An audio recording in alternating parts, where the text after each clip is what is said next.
the SEA nominated Propjoeradio show. This is radio at its best. Screen name on the Yahoo Messenger, Propjoeradio show. And a list of other numbers and pieces of information I'm gonna give to you later. That was T-Nice with Like a U-Haul.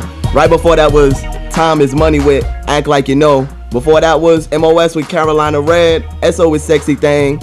Trap music from Haziq Ali. Checking My Fresh. That's Kia Shine featuring Young Dro and Mano. And before that was ProBlack. Big ups to ProBlack, you listening. I know you listening, CarolinaAllDay.com. And before that was Strut Step. Now, the artist is under unknown artist, so we're gonna say unknown artist. I know they fuck with Hood hard, but the song name is Strut Step. If you know the name of this group, tell them to hit me up. info@PropJoeRadioShow.com. Okay. We ain't been had them in a couple of weeks. We've been playing phone tag and business tag. But back on the line now, I hear it's urbanstreets.com. Is that right, Mr. Mecca? Hey, yeah, that's right.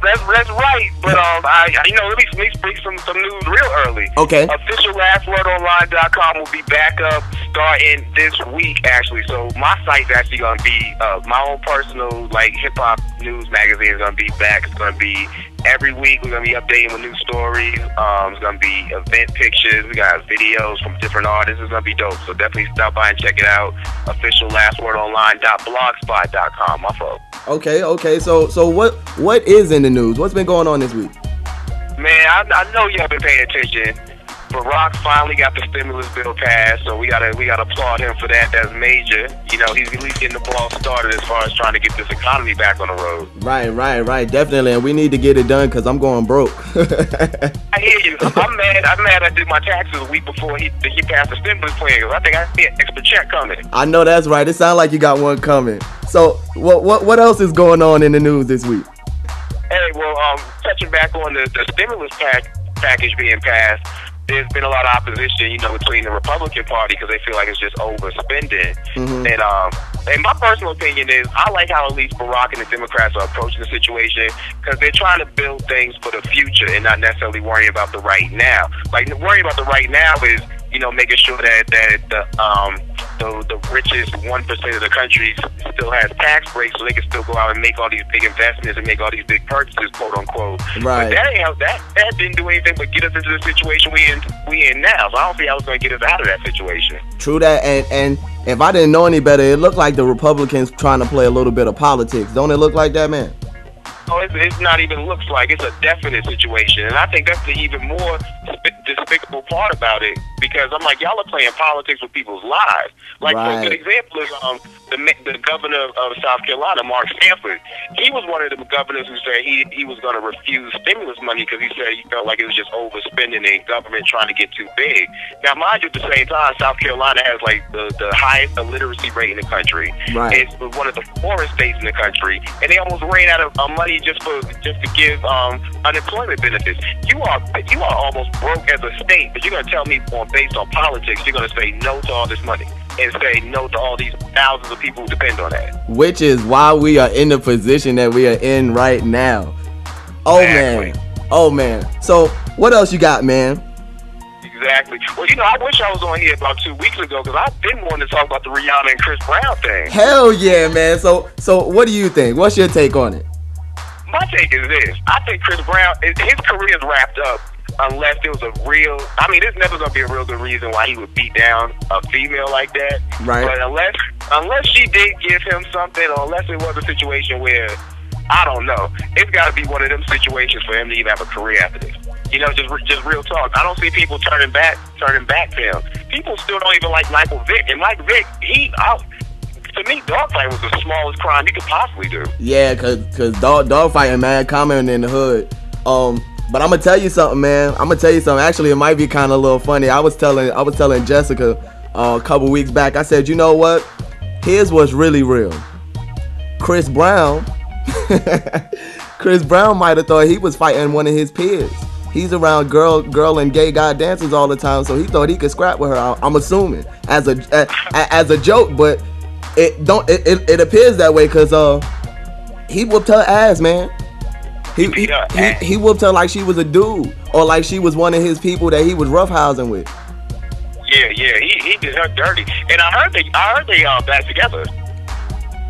I wouldn't be surprised. You know what? That is a testament to America. That is. You get your ass whipped, and you end up going back. That says a lot about mentalities too, because I mean that really could be a domestic violence situation. It really could. That's typical then. You know what I mean? Like you beat her down and then she still come back to you. That's a domestic violence situation. And it sound like somebody needs some counseling to be brutally honest. Both of them. And he'll do it again. Yeah, and Juke Joint just said he'll do it again. Yeah, I heard it. He'll definitely do it again. Yeah, I've been wanting to talk about that situation because I feel like, you know, that's something you need to speak about anyway, because there's a lot of violence going on in teen relationships regardless, you know, but just the way they're both such stars right this second, to know that you would risk your career on a split second of thought. You know what I'm saying? Your split second thought was to hit this person in the face, and now you done lost sponsorships, endorsements, tours. You know what I'm saying? You done lost like millions of dollars based on this. That's so silly. Right. Now I'm gonna tell you though, I'm not beyond seeing him get his career back, because you know R. Kelly did something that was real despicable, and this guy still has a career.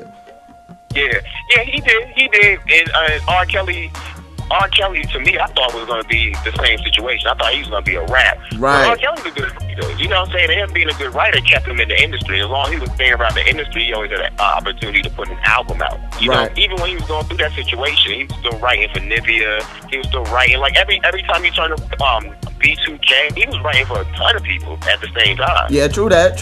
Well, at the end of the day, it all equals dollars, because they're going to sell records, both of them. Yeah. They're gonna sell records. But what else you got, man? Oh man, the very last thing I'm gonna talk about is the weather, because I know this is gonna be the topic of the week down here, because you know, a little bit of snow equals everything shutting down. Yeah. And hold on real quick, for all the people that's listening, we talking about Charlotte, North Carolina. We going through some problems over in this area, but go ahead, Mecca. Well, yeah, true enough. I'm talking about Charlotte, North Carolina, man. But y'all gonna see it in a little while. It's moving up. So get ready for a whole bunch of rain in the morning, a break in the afternoon, and then snow and rain at the end of the night. Crazy. Yeah, you got right. And I know it's moving up y'all way, so y'all be on the lookout for that. And also, shout out to Prop Joe, man. I heard all the songs he was playing earlier, and it was just a bunch of my people, man. Shout out to Hazy Elise. Shout out to T Nice. Man, shout out to ProBlack. Definitely, I know you listening, man. You've been doing it. Y'all been looking out for us a lot. You know what I'm saying? Definitely for Maui. I appreciate that. Yeah. And definitely shout out to Prop. Shout out to Jessica, too. She's been putting up with me the last 2 weeks. I got nothing love for you. She been pulling her hair out, man. Things got kind of been getting crazy lately, but I'll talk to you about that later. Anything else you got? That's it, man. I'll touch base with y'all next Sunday. Okay, well, matter of fact, next Sunday, because we'll be back for the Almost Famous showcase, so I can at least let y'all know about that too. Yeah, that'll be a good look. Real quick, what's up with the urbanstreets.com, man? What's up with that? Urbanstreets.com, check them out, man. They're a hot online magazine, you know what I'm saying? It's urban. I don't want to say hip-hop, you know what I mean? It's an urban genre, you know, it's hip-hop, R&B. They feature models, producers, DJs. And they also have a dope e-blast that he does once a week, too. Shout out to my dude, Low. He's the editor, you know what I'm saying? And I assist with that. Shout out to Word on the Streets mag. Let me break some more news. Ice is named the music editor this week, so we're going to be seeing a whole lot more stories. Word on the Streets. Word. That's what's up. Get that money. Get that money. Big shout out to Ice's Wisdom. Yeah, definitely. Be on the lookout for my website, officiallastwordonline.blogspot.com. It's coming back this week. It's going to be dope. Bet. Mecca, we're going to holler at you next week, brother. Yes, sir. Appreciate both y'all. Anytime. And there you have it. That was Mecca with the news. Coming up next is Lil One the Boss with Tap Out.